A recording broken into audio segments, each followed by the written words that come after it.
how's it going? Welcome to our monthly Chroma, Bloom and Blight update video.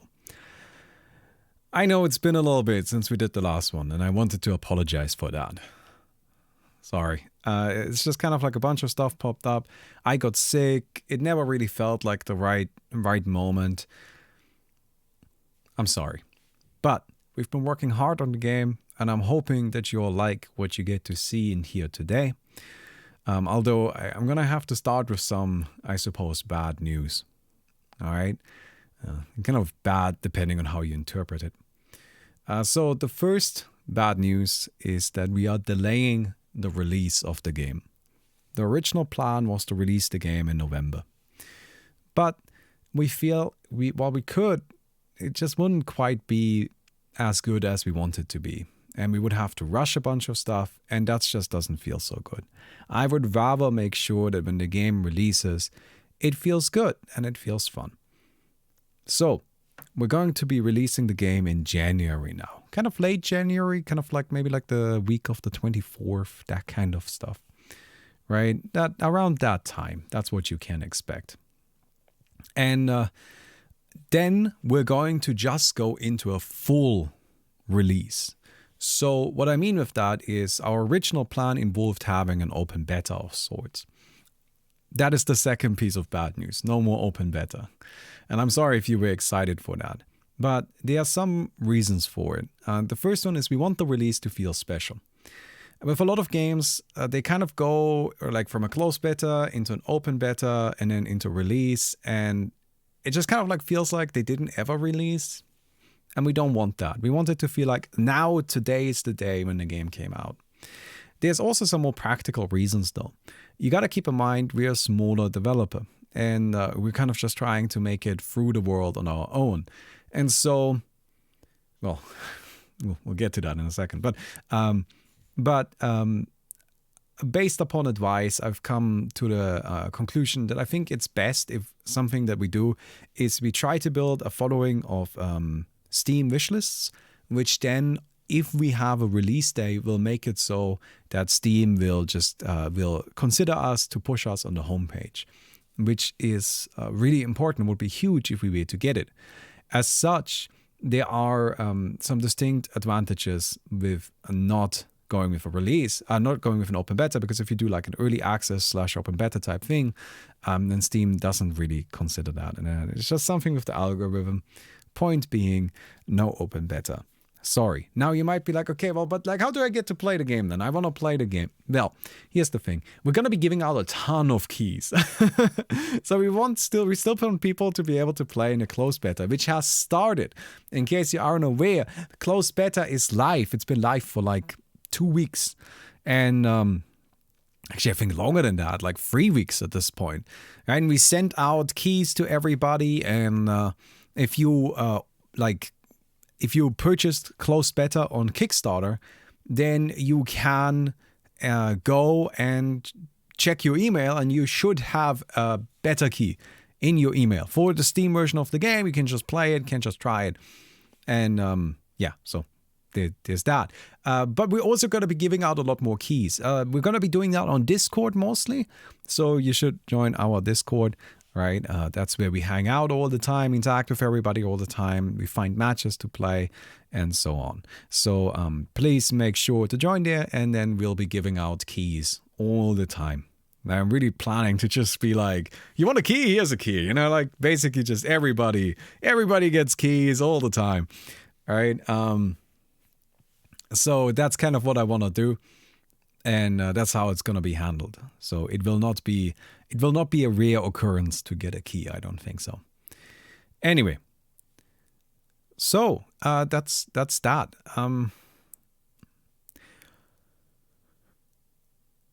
Over the past months, I've been searching for a publisher, and what I wanted a publisher that can take the game and like push it out into the world.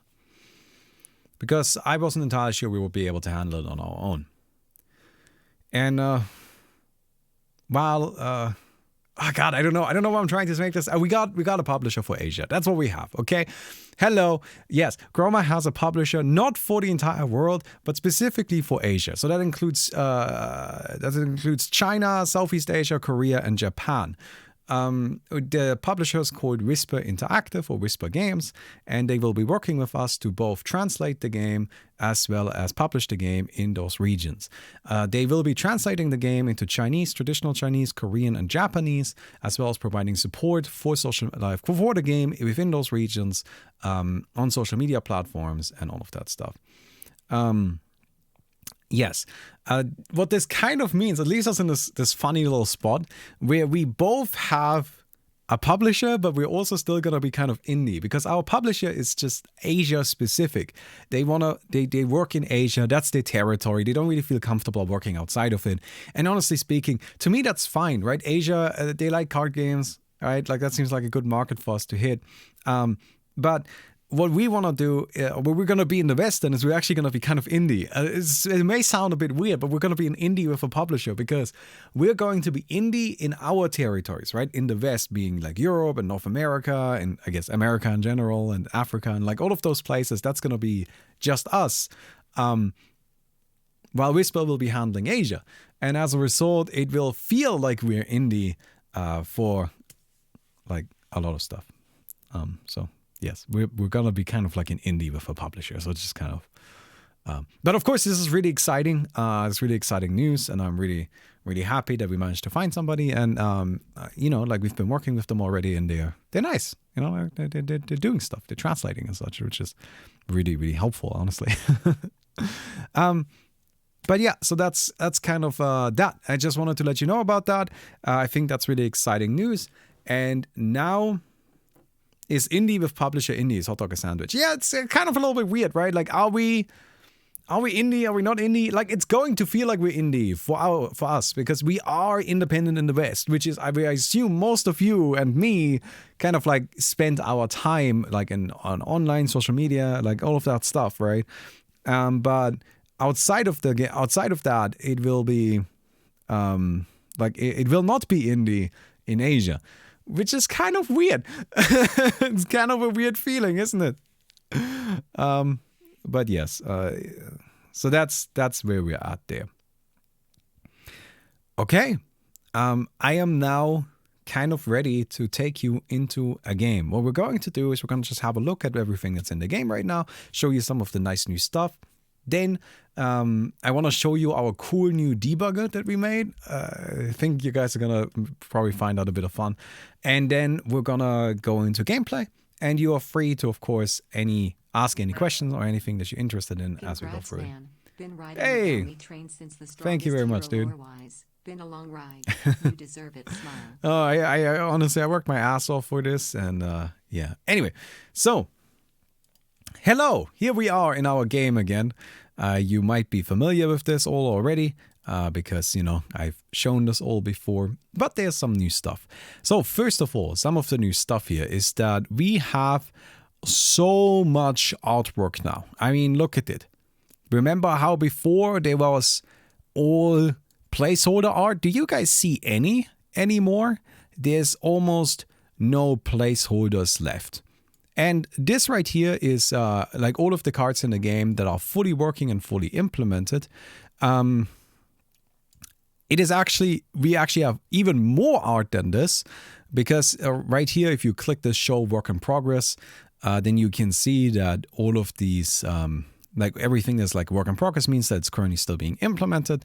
And you can now see like the actual full scope of all of the art we have created for this game, all of the different things we have developed, all of the cards. I mean, it is just a tremendous amount. And yeah, so it's a little bit wild just how much it is. You can see we are actually pretty much done implementing artwork and making artwork. With only a few pieces left to go, which is very exciting in my opinion. What's the work in progress? So the work in progress small watermark just means that this card is still being implemented on the server side. So that means that if you have the beta, and you want to try and play the game, if you add one of these cards to your deck, then currently they will not work. but anything that doesn't have the work in progress will work. Also, on a similar note, all of our heroes are done and have artwork. Look at them. Look at how beautiful they are. You can see that we have a really fun, interesting cast of characters. Although there's actually 2 secret ones missing. They're not secret. We still need to add them in. But anyway, you can see our cast of characters here, which I think is a really fun, cool looking cast. And yeah, anyway, you can see our deck builder stuff. What's also fully working now is the alternate artwork. So as we mentioned before, Chroma will actually be a fully free-to-play game. What this means is that the game will not be monetized through cards at all. You will be able to download the game for free and play it for free. And when you go into the deck builder, your deck builder will look exactly like mine, full of cards, full of things you can add into your deck with no restrictions at all, with no worries about having to purchase any packs, without any worries about whether or not you can afford to play a specific deck. Now, the way we're going to monetize it is through alternate artwork, which is kind of stuff like this. Like, for example, right here, you can see the reintegrator. This is our default artwork. I have a different one selected. I have this one selected. And there's even another one you can choose if you want to. But you can see you can very easily decide which one you want to use. You can set it as a default version, although this right here is my default because I like this one a lot. And yeah, you can just kind of like go through it. You want this song for dancing, or you want this nice watercolor song for dancing, or this kind of strange one. Which one do you want? I personally like this one a lot, so I will select this one, and now this right here is the artwork that I'm using for it. There's lots of alternate artwork available, and that's just kind of the thing. When you put placeholder art as cheap alternate artwork just for fun, yeah, we'll put some of that available, as you can see right here. Now, you can manage all of your stuff here in the inventory where you can see all of the different stuff you have. But it's not just artwork for cards. We also have alternate card backs where you can choose what kind of card back you want to use. I personally am very fond of this one or this one. I think they're very fun, very cute. Oh, this right here is my favorite, the campfire. Of course, we have loading screens. These right here aren't so beautifully implemented yet, but you can just go in here and you can just select which ones you want to use. And then finally, we actually have a new map to play on. So right now, we will be having a look at the default arena map and then also at the simple arena map, which what this one is, it's an alternate version of the default that we made that is supposed to be easier for easier on systems to hopefully work better on lower end systems. These 2 maps right here will be available for free. So these are not going to be purchasable. Instead, this is just kind of the default that everybody has. And we've decided that we're not going to withhold something that's supposed to be an optimization for people for lower end computers. So yeah, anyway. Let's go ahead and have a quick look into the game just to see what the old map looks like. So you can see here, by the way, the loading screen. I'm a big fan of this loading screen, so I selected this one. You go in, we got ourselves this little intro screen. By the way, I have the sound turned off right now. That's because sound is actually still not really done yet. We need to put more time and effort into the sound. Sound is just kind of like something that usually gets added pretty late into the development process, and so that's true for us as well. But so you can see this is kind of what our map looks like. This is what our board looks like. Right, with lots of like fun little effects, lots of fun new things. Now, honestly speaking, I can't really tell you everything that's new because there's just so much of it at this stage that it's difficult for me to keep track what I showed you last time, right? But yeah, anyway, we're going to go ahead and just kind of like show off some of these cards here.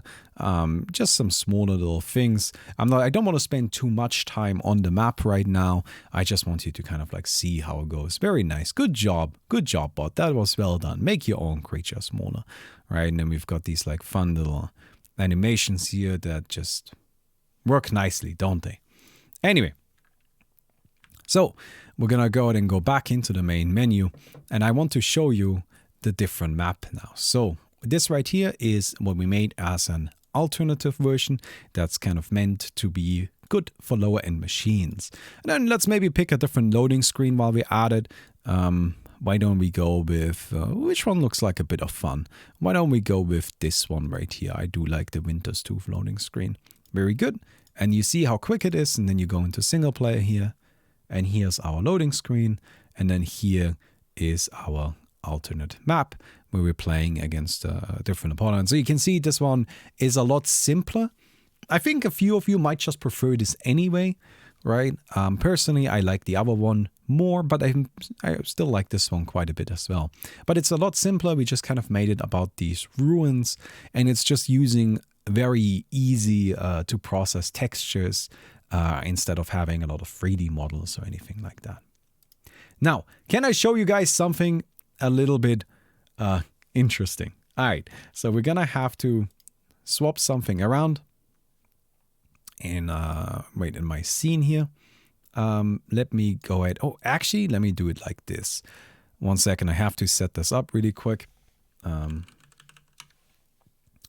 Very good, that's what I wanted to show you. So this right here is our debugger. This may not sound super exciting, or it may not look super exciting, but what this essentially is a cheat engine. And not only is it a cheat engine, but it is a cheat engine and a replay system. So we made this so we can more easily find bugs and correct them.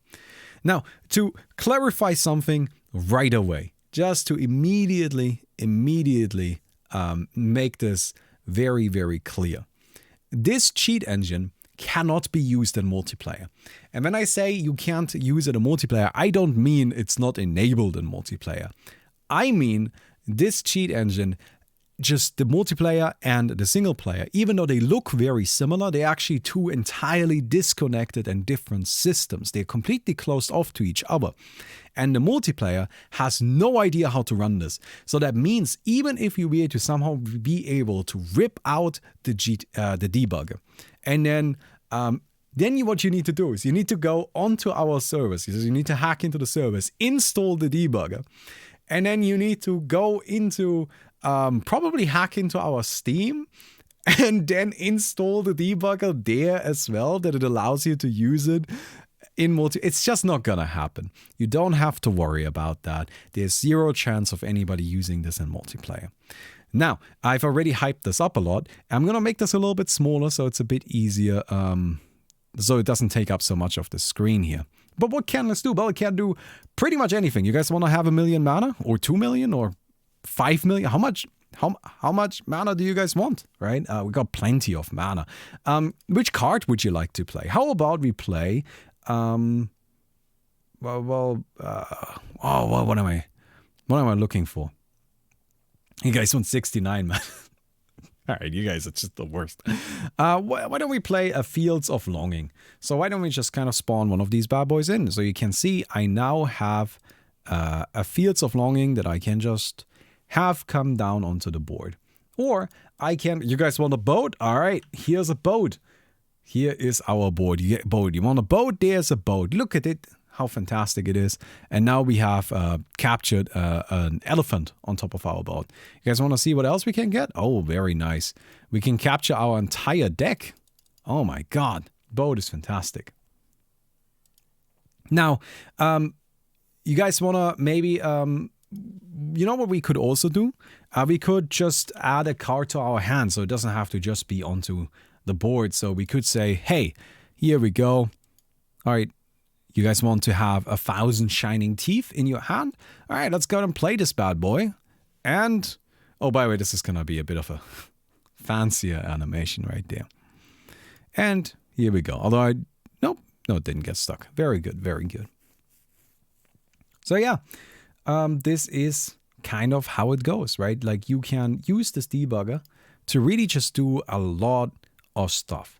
Not only can you add cards freely to your hand, to your deck, your ashes.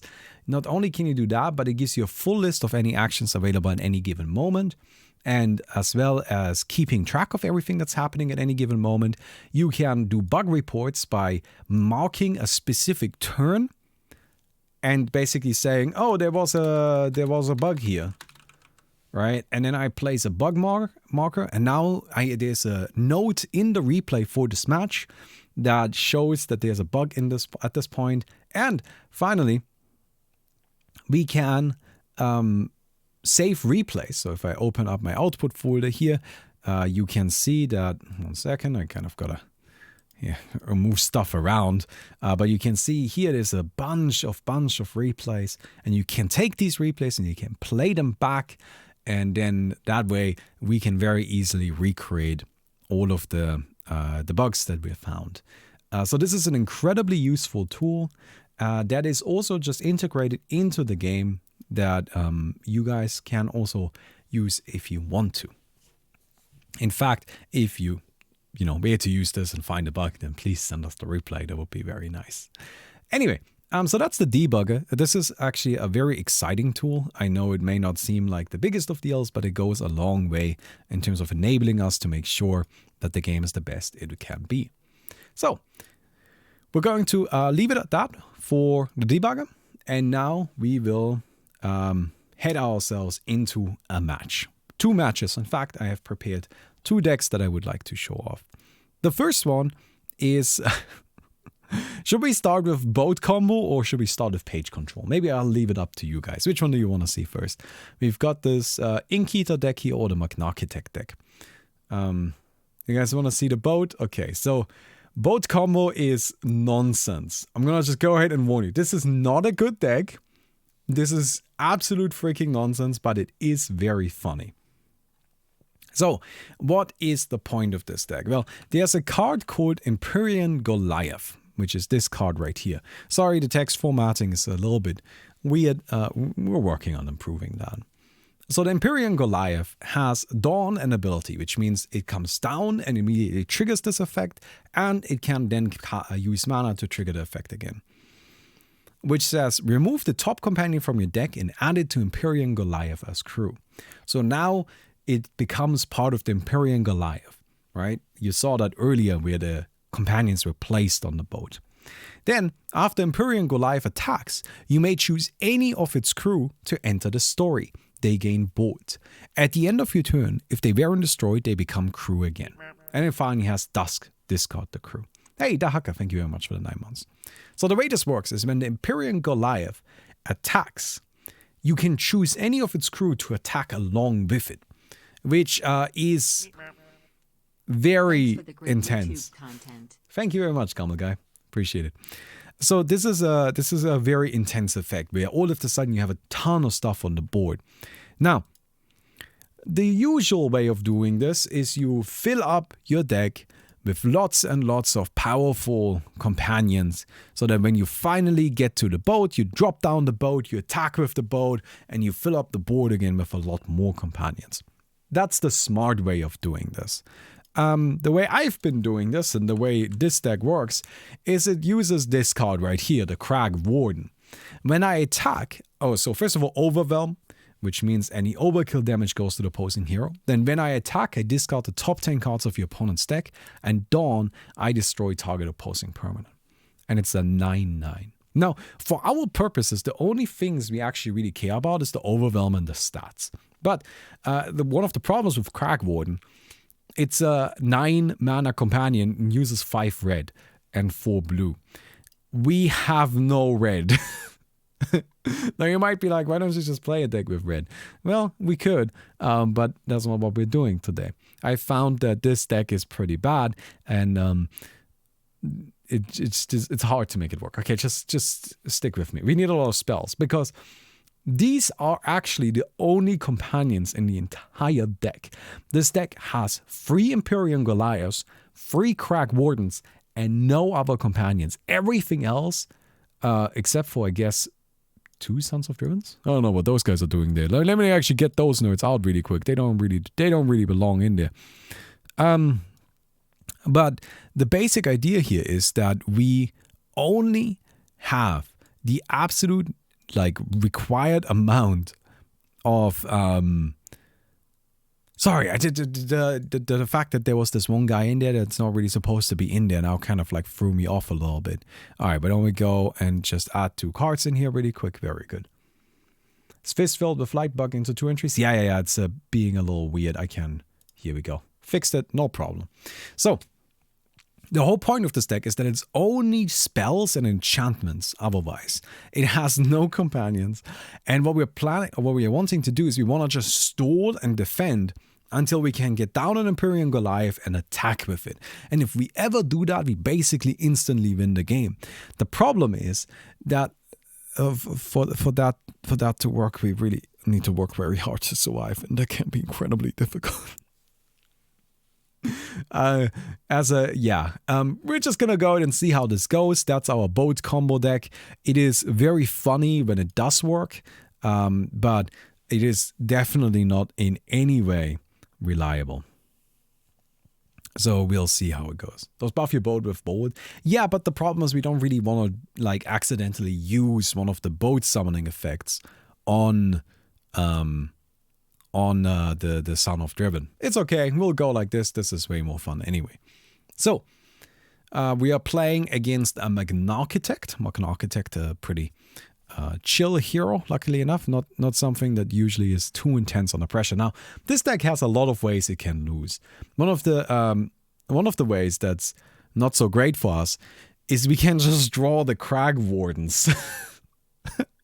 They need to be in the deck, otherwise we can't ever play. So this is just a card we can't ever play, so that's already really bad for us.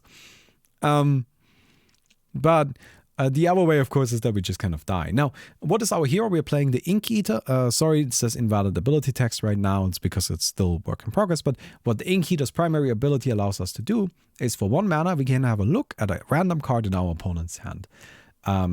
Which is a bag of crowns, which honestly speaking, I already knew that was gonna be there. I mean, like, you didn't need to show me that. Come on, Ink Eater. It's like the first thing you could show me. That's very rude. Then the Ink Eater has a secondary ability that currently, it's a text-based, it's a bit weird. Look, once it's implemented, I'll show it off, but right now I'm not gonna get too much into explaining it. And then finally the ultimate we'll show off later. For now, let's probably kill this mana drone because I don't want this guy to be generating any sort of mana, right? We'll just get rid of that and then we'll check again. So mutation. Mutation is actually kind of scary because it can make something warded. Ideally, we want to try and avoid that. But we'll see. So this right here is the Magnarchitect. The Magnarchitect is a fun little hero. What the Magnarchitect can do is, first of all, it's got this basic ability, create a random toy golem. So there's 3 different types of toy golem the Magnarchitect can create. The first one has taunt, the second one has bolt, the third one has warded. So they each come with their own little keyword and slightly different stats. And how dare you? Okay, it's fine, don't worry about it. We just got condemned. Condemn makes it so that one of these pages gets a marking that makes it so we can't put anything inside of it anymore. That's actually fine for us though, since we don't really use them too much anyway. All right, okay. Let's just kind of keep going here. Very good. We're still feeling good about the fact that we haven't... oh no. Okay, so that guy needs to go. Resanctify is going to be a problem. Anyway, but yes, so this is an issue. That's fine. We can deal with it. Don't worry too much about it. So what was I saying though? Magnarchitect can summon toy golems. Then whenever a golem enters your ashes, Magnarchitect deals 1 damage to us. And then finally, ultimate is it allows you to kind of like combine multiple golems and turn them into one super scary thing. Now this is really bad because I just drew my next Crag Warden. So we still have 1 in the deck. Sorry guys, this is not working out too well. Okay, so how do we handle this? I think the best way to go here is we probably just Starving Steel. Do we Starving Steel this? Yeah, we probably just Starving Steel here. What this does is it adds another card to our hand, which is this right here, the Hunger Grows. And we play this, which just destroys anything. So we just kind of delete that guy away. That guy in particular, the Resanctify, is a bit scary because it has 2 abilities. One that creates a copy of target marketing in its opposing page, and then it can move target marketing from any page to another. So what that does is, in theory, if assuming enough mana is available, the Resanctify can copy this marking and then move it. So it can copy it here and then move it from here into one of my other pages. Which can be a bit problematic. One of the good news though is we're playing against another control deck, so we don't need to be too scared about what's coming for us. Well, that is kind of, oh god, I lied. Whew. Okay. Well, that's not very good now. No, that's not very good at all. Yeah. Ooh, okay, so that guy's warded now. And we have no way of dealing with that. So our deck does have ways of, we have AoE and stuff. But now the problem here is that this Resanctifier has warded, so I can't hit it with spells. I can't target it anymore.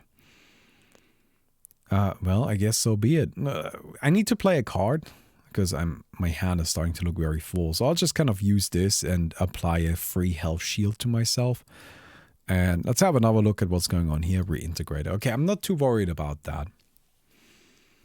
Yeah, this is going to be a problem. Come on, dude. Don't do this to me. Oh, no.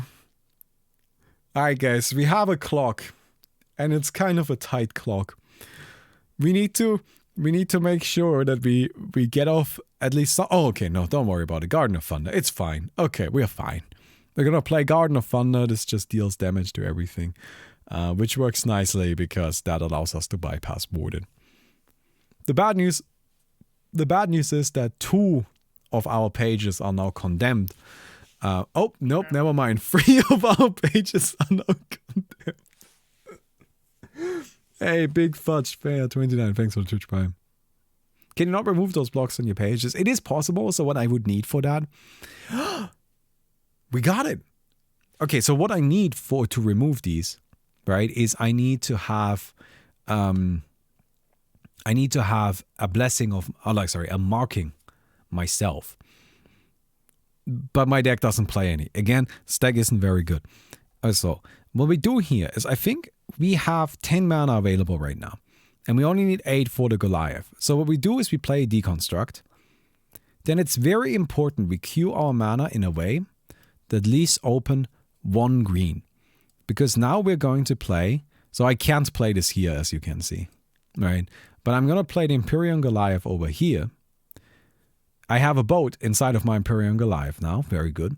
And then we're going to play Mutation and make our Empyrean Goliath also warded. Good. Now I just need to be able to attack. Come on. Just one time.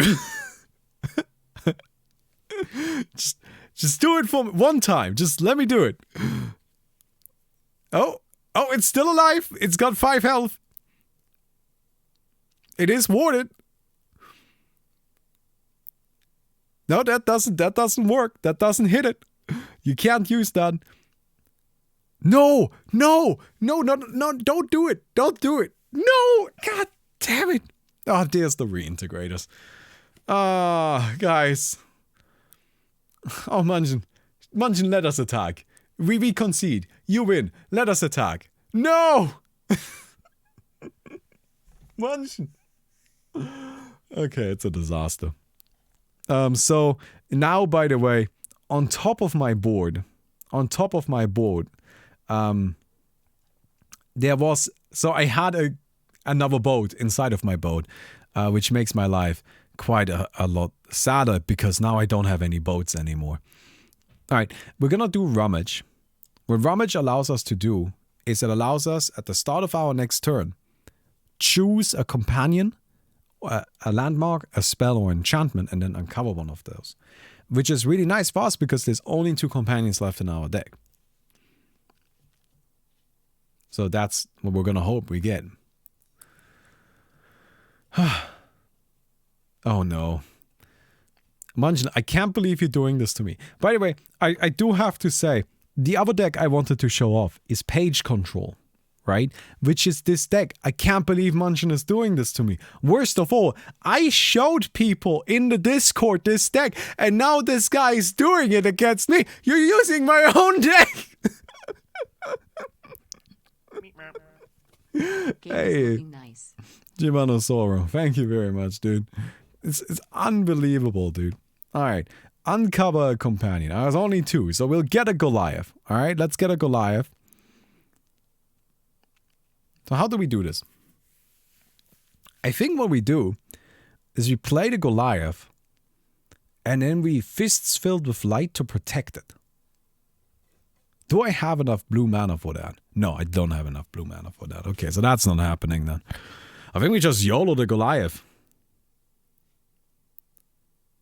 Right? Chat, what else would we do? I mean, we can take it super slow. We could set up Hawk. And then wait a turn, play Goliath then. You know what? This is it. This is it. We're gonna rummage. And we're gonna rummage for a spell. And I'm just gonna play Hawk right now. Because Hawk will make it so that now nothing can attack for 3 turns. Alright? And then I will play the Goliath the following turn. And then we will wait 1 turn. And then we'll attack. Missed. Oh yeah, I should have used my ability. Sorry, I'm so upset that this guy's using this deck against me. I can't believe it. I can't believe that this guy's using his deck against me. Come on, man. Oh man. Okay then.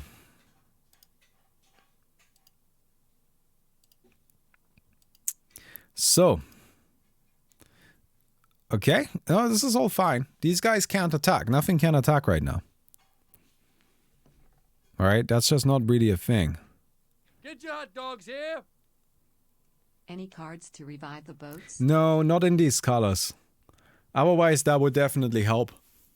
So, uncover a spell. Alright, we get another rummage. We didn't get mutation, which is what we're looking for, but we got another rummage, which isn't too bad.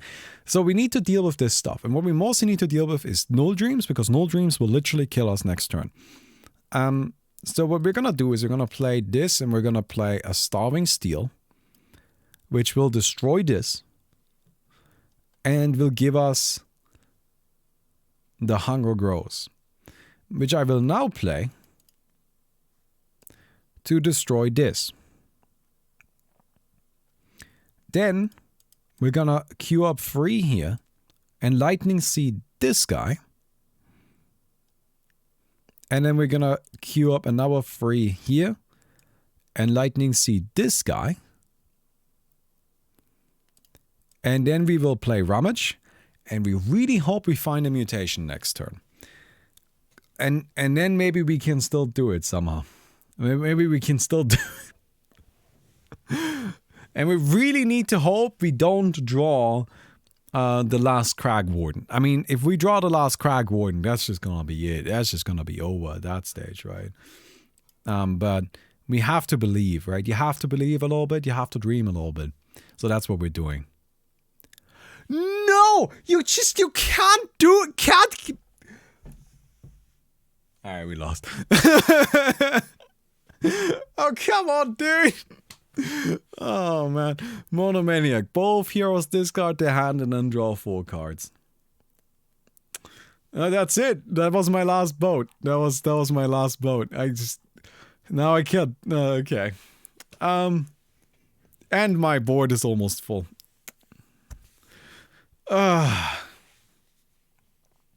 Is there anything we can do? Now we would have gotten the mutation though. Yeah, well, that's that. I guess you win. I think that's it. I don't. Oh, come on! Don't concede on me. How rude is that?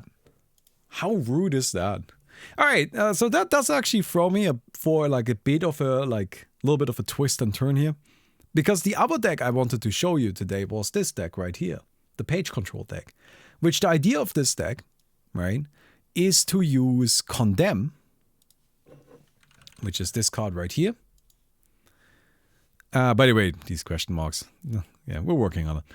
But the Condemn right here, mark target page with no permanents may be placed in this page. What this does is it makes it so that nothing can enter any specific page, or like one specific page. And it allows you to kind of like, really block off your opponent. And then the rest of the deck is set up to allow you to repeatedly use Condemn until eventually the opponent is out of board spaces. Now, let me ask you guys a question. would you guys, now that you have seen the other deck I had prepared for today, do you guys want me to play this? Or do you want to try the boat thing again? Like, the boat thing was kind of a disaster. But maybe the second time's the charm. Oh, man. This is an interesting and fun deck, though. But you just saw it. You just saw how it works. So yeah, we can try the boat combo again if you want. So let's get ourselves into the queue for another match. And then we'll see how it goes. It is very funny when you actually get it, though. Like, it's great. I would actually like to see how annoying page control versus page control would be. Yeah, well, page control actually has ways to, like, overwrite pages because they use Resanctifier. So Resanctifier is, maybe we can have a quick look here. So this is Resanctifier, which allows you to move pages, or move markings from one page to another. And the important thing here is that you can use this to overwrite markings. So that's kind of something that you can abuse there to protect yourself a bit. But for now, we're gonna see if we can find somebody. Munjin, are we queuing? I hope we can get ourselves into a game quickly. Maybe we can actually, like, have a quick look into our inventory here. Wispy, do you want to queue? Oh, okay, we found somebody. Oh, alright, Flair queued into Munjin. Alright then, so be it. Alright, we're loading in.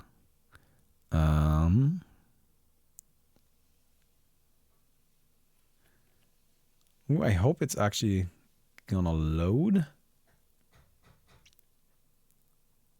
Oh no. Okay.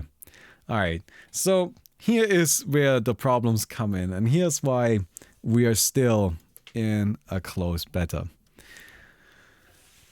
As much as the loading screen is fun, we're actually not going to be able to get out of the loading screen. I was really hoping this wouldn't happen while I'm recording this video. But sadly, we are currently, over the past 3-4 days, we've been encountering a bug that makes it so that sometimes when you're, like, searching for another player and you find them, the queue gets stuck. And the only way that we are currently aware of to fix it, we're still working on finding a better solution, of course, is to restart the whole server, which takes about 15 to 20 minutes.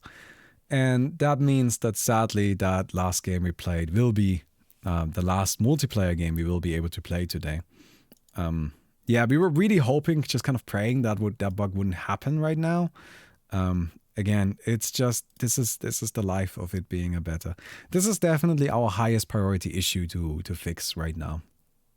Right? This is definitely what's most important at this point in time. But you know what? If you guys want, what we can do really quick is I can show off the boat combo in a single player game. Alright, I'm not gonna cheat, we're just gonna play this honestly against the bot, although the bots aren't particularly smart. But I feel like at this point we deserve it. We've earned it to have a look at what the boat combo is actually like. I always find it so difficult. Should I go for a mulligan or should I not? Because if I go for the mulligan, there's a chance I draw my, the what's it called? The Cragborns. Oh god, there's one. Alright, that's fine. One isn't too bad. So we're just playing against the bot. I'm not gonna take it super serious against the bot. I'm just gonna kind of, like, chill. Because frankly speaking, the bots are not that smart. They are trying their best, but they are limited in their abilities. And so we don't need to stress too much about what they can do. Alright, we'll just go ahead and draw. What we're really looking for is a boat. Very good, we found a boat.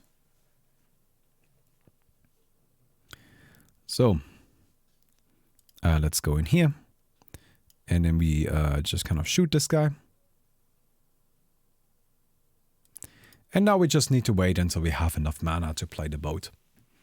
Again, the bots are just, yeah, you know, they're trying their best. They are trying their best. We're going to go ahead and play Fists Filled with Light. which allows you to choose between either dealing damage or giving yourself a bit of a shield. It's actually a very handy card because it has so much flexibility in terms of what it does. But it's nice because like now we kind of get... No! Okay, it's fine. I was about to get mad again, but no. The bots are not very smart and they just condemned their own side.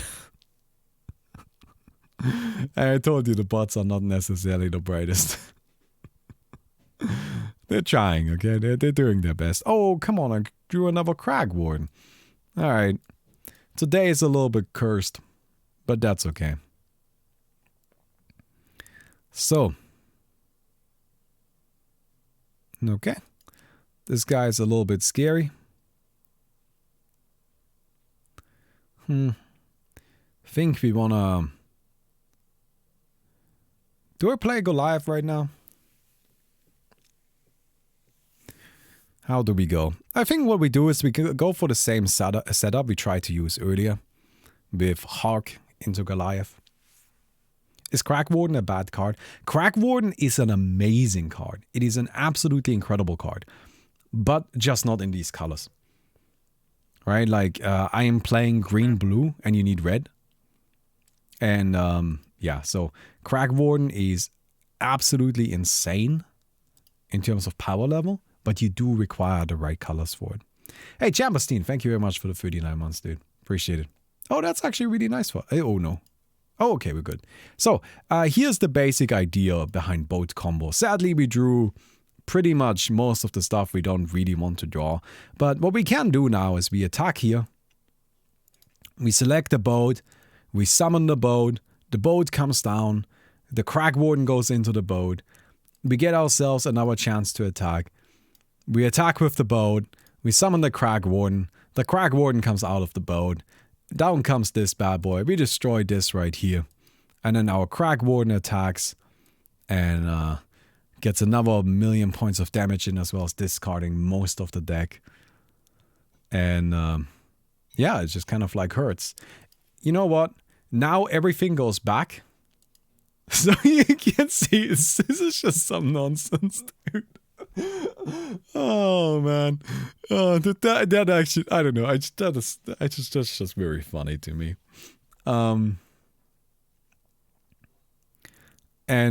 Yeah, so I can attack again, and then I summon my Empyrean Goliath, which comes down, and then the Empyrean Goliath gets to attack, and then I win the game.